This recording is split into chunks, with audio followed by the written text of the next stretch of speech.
Hey everyone, Mr. Silly coming at you with a video about CompSci A through code.org. We're going to do Unit 2. Today we're going to focus on Lesson 4, which is all about this keyword. So I'm going to go kind of straight to the bottom line here. If I make my way over to Module 7, actually, let's go ahead and play around with this a bit. My bad. I'll go through Module 4. I've done this, so I'm going to go ahead and clear it a bit and then walk you through what's happening. So in this particular lesson, we've learned, or up until this point, we've learned how to write a constructor. The idea with constructors is we are going to figure out how do we make an object of a certain class, keeping in mind that there's certain variables that are attached to that class. When we spawn an object, we need a constructor to assign values to those variables. So let me zoom in a bit. I think on these ones, they just want me to kind of play around a bit. So we're going to go ahead and I'm going to show you a couple things. This kind of takes care of modules 1, 2, 3, 4 all together. So we have two classes right now. It's a good idea whenever you're going through code, if it's already pre-existing and looking at it, try to understand what is going on with the code. Take the extra 5 minutes and just understand it. So here I see a shoerunner.java. I see the word main there for line 2. So I know that this is the quarterback or the tester class is what we call it, or main class. There's a separate class called shoes. And whoever coded this did a great job. They put in comments for me, so I know this represents a pair of shoes. So it appears that shoe runner is basically representing like a sale of sneakers or whatever they're selling or providing. And then here we have basically the guts of what's entailed in a shoe. So a pair of shoes, it says we have 3 private instance variables, noted by the word private, right? So what this allows me to do is allows me to make these variables and have it attached to whatever shoes object I create. So we're not in this problem of like overriding the variable with different pairs of shoes. So I see we have a string color as double size and has shoelaces. Again, just a reminder, string is text for the data type, double is a decimal, so 2.2, and Boolean is true false. So all of these are declared here. They currently do not have any values assigned to them. And that's okay, because when we use the constructor, we're going to then fill it with values. All right, so it looks like we have public shoes parentheses. So notice that the shoes matches the class name, but when it's followed by a parentheses and preceded by the word public, we just have a constructor. What this is telling me is for each variable, can you assign default values? Okay, so if some user spawns a shoes object, it will automatically by default be white, size 7.5, and have shoelaces. Maybe I don't want that. Maybe I want maybe my client to choose what shoe they have in the inventory. So in this case, you'll notice we have a shoes constructor where we're bringing in color, bringing in size, and bringing in has shoelaces. So something to keep in mind is when you run a constructor, everything that goes inside the parentheses when you're actually coding this is going to be what are we expecting?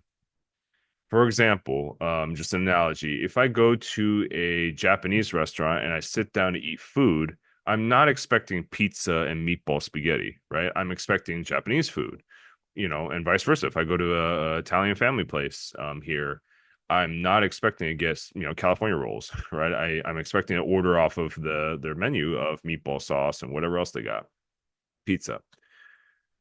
So here's the deal. When you run a constructor here, right, of color, size, has shoelaces, you're going to run into a problem here. What it's telling the constructor is it's saying, hey, just a heads up, we're going to take in some sort of text, some sort of decimal, and some sort of true false statement. Notice that the inputs here, the names, are all matching the variables. That's a problem. And you'll see, I'm going to go ahead and run it because I restored everything. Yep. So it looks like we have 2 shoes that are created. One is the one called sneakers, and it has nothing in the parentheses. So that means there are no arguments. So that means it's going to print out a default value for this sneakers object. Converse, or on the other end, we have a converse shoe object, and that one's going to be purple, size 8, and has shoelaces. Cool. Let's go ahead and print the shoes info and see what happens. So there we go. So first thing we do is we see that sneakers object. It comes out as printing white, 7.5, and true. So I see all the values are the default values. Perfect. Look what happens at converse, though. The color is null. The size is 0.0. That makes no sense. And it doesn't have shoelaces? Where's it getting all this from? Therein lies the problem, because I know that when I coded this, it should be purple, size 8, and true. If we look at shoes.java, check out what's happening here. We have public shoes, string color, double size. You notice that the values match here. That's why you're getting a bunch of these null values, because essentially what you're doing is you're saying, hey, you're going to take in these values, but we're just going to go ahead and assign the variable to itself. So it has a conflict here in terms of the program when it's running. So to avoid that, what code.org will say is, hey, put a little letter A in front of all of this, and then you'll avoid the problem, because now the variable name and the parameter don't match. So if I clear this and show you the console, you'll see that, oh, there's purple, size 8, and true. So now it works. Okay, so for sure this will work 100% of the time. But now let's look at something else. What if I don't want to keep coming up with random names, right? That kind of sucks. Or if I had like A, B, and C, those aren't intuitive at all. I do want to use color, right? Instead of writing some random a new name there. So a workaround for this is we can do public shoes. Let's go back to what it was before. Just hitting Control Z. There we go. So this is what we had originally. And instead of doing color equals color, you can use this keyword. And what this keyword does is just the way I think of it is it localizes the variable. So it says, hey, whatever is coming in for color, that's going to be assigned to that object's color. Okay, whatever's coming in for size, we're going to go ahead and attach it to that object. Whoops, I wrote this because I can't spell. Okay, and the same thing. Now let's see what happens when I run this, because I normally mess up the order here. And there it goes. So you'll see that the inputs are color, size, has shoelaces. Yes, it matches so the parameter in this case matches the name of the variable, but using this keyword and the period or the dot operator will tell the computer, hey, go ahead and assign whatever comes in for color into that variable and localize it for that object. So this will work. 100% of the time, this will work. I prefer to do it this way just because, hey, it's easy. What code.org wants you to do as well. So we can do the same thing here. This can all be this dot, right? And not that it's needed, but since you already have the default values, so I'm going to go ahead and put all this in. Let me move my keyboard around real quick. There you go. Okay, period. And I'm going to go ahead and run it again just to make sure that it's still producing the white 7.5 and false or whatever or true. And it's there. Okay, so everything's working perfectly. So this keyword allows me to localize whatever the information is to that variable for that particular object I spawn or instantiate. All right.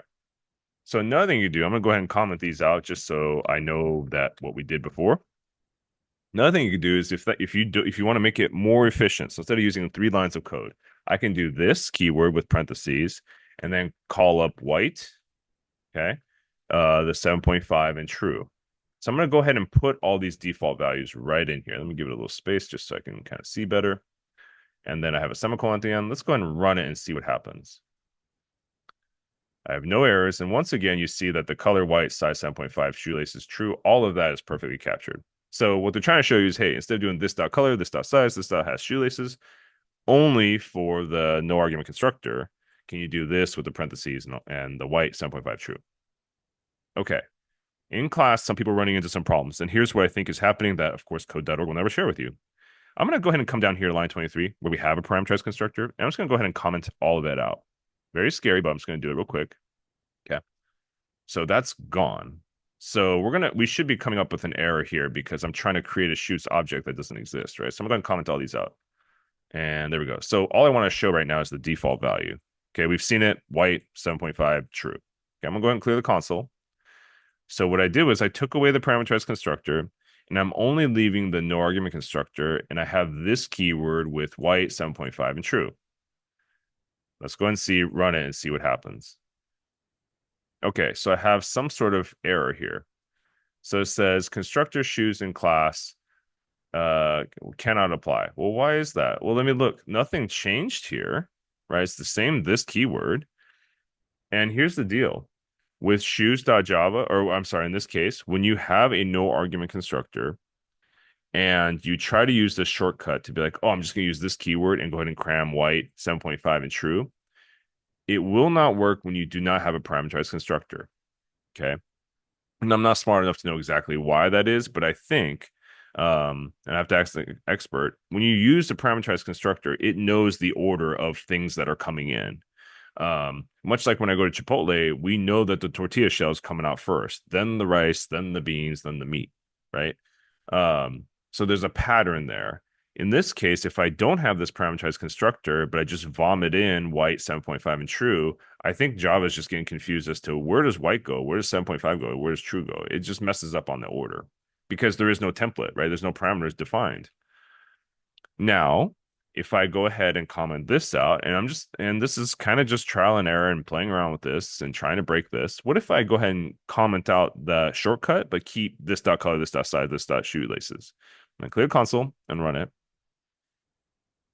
and we'll see that everything works correctly. So beware if you're going to use this shortcut that you need to have the parameterized constructor there. If you don't have a parameterized constructor, then this cannot be used. And we saw that with an error. Just out of habit and because I'm slow and steady, I like to use this dot and then whatever the variable name is to go ahead and assign those values. That's just my preference. Everyone's different. Obviously, if I was a real programmer and I'm sitting there for 500 hours and doing thousands and thousands of lines of code, yeah, this would be way faster. And most of the time, you would have a parameterized constructor. Okay, so I'm going to go over to 7, where typically we have the harder practice problems. And then we'll go ahead and find one that we can work on. Oh, never mind. We don't have one that we can work on. Let me go ahead and clear it. It looks like it's just the one. So I'm going to go ahead and start over on this guy. Looks like we have a dessert class happening here, so I'm gonna have to import that. Let me go ahead and zoom in a bit. Okay, so we have public class food truck runner. Basically, they want me to import the dessert.java class. If you don't have this, you can go ahead and click on their hyperlink, and it should show you. It's taking me to the code that they've already preset for you.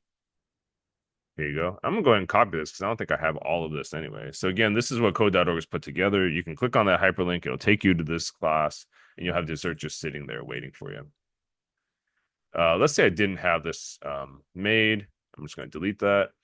You can always just make a new file, call it dessert with a capital D. And then you can copy and paste that code. And just make sure that the file name and the class name match. Now, before I move on, I'm going to note that, hey, they already have a dessert no argument constructor sitting there where flavor is plain and price is 50 cents. Cool. And it says it in comments. Wonderful. Now let's look at what they want me to do. They want me to write a parameterized constructor that assigns specific values. Okay. So I'm going to go ahead and write a couple different parameters. Actually, let's go ahead and start with one. So I'm going to do public dessert. And it looks like we have two variables. So I got string flavor. Now, I just learned this keyword, so I'm going to use string flavor and double price, just copy and paste basically all that. So that's all done. And then now what I need to do is I need to localize those variables and do this dot flavor equals flavor. And then we're going to do this dot price equals price. And that's all set. And that's done. So now that I've gotten these variables localized, right? That's all done. Looks like I have some random parentheses. So I'm gonna get rid of that just so. And let's go ahead and run this because I just changed the code a bit to make sure I don't have any errors. Perfect. I have no errors. That's a good idea every time you do a block of code that you go ahead and check for errors. So you've localized all the variables. That's fine. We have a parameterized constructor, so that's done. I use this keyword just like they wanted me to do. Then we want me to refactor this. I mean, I suppose at this point I could just go ahead and use a little shortcut. Okay, so use this keyword, plain, and 50 cents. And I know I can do this now because I've already, so refactored code. I'm going to do that because I already know that the parameterized constructor is set up. So it knows the order in terms of flavor and price. So flavor comes first, then price. So now it knows that. Let's go ahead and run it to make sure we don't have any errors. Okay, it looks like we're good. No errors there. Love it. Okay, so they want me to instantiate a dessert object using each constructor. Okay, I think they just want me to use a no argument and that. I'm gonna go ahead and delete all that just so I have a little more room to work with. Okay, so then when I'm going ahead and let's go ahead and instantiate a whoops, not public. We're doing a dessert class. So maybe dessert bagel equals new dessert. And there's my no argument constructor. And then I'll make another dessert. I know bagel's not a dessert, but that's fine. Actually, let's just make it a donut, huh? something sweet. And then I will make another object, maybe call it legendary donut equals new dessert. And maybe on this one, what is it? Flavor is, I don't know, sprinkles and a little bit of awesomeness. And then the second field would be the price. And we can't have a cheap donut, so 550 it is. So I made those two objects or instantiated them. Oh, they want me to print the constructors. A couple ways I'll just show you the easy way. So if you copy and paste what they have here. So basically you're going to go ahead and print this constructors helper for I don't need the dog there. For instead of Fido, it'd be the object name. So we got donut. And then we have I'll do one more for legendary. And then when you run that, it should just tell you what's inside the constructors as it runs. All right, there we go. So the constructors are out there, so I can go ahead and test, and then it will pass the test. So we're all done. And that's how you use this keyword.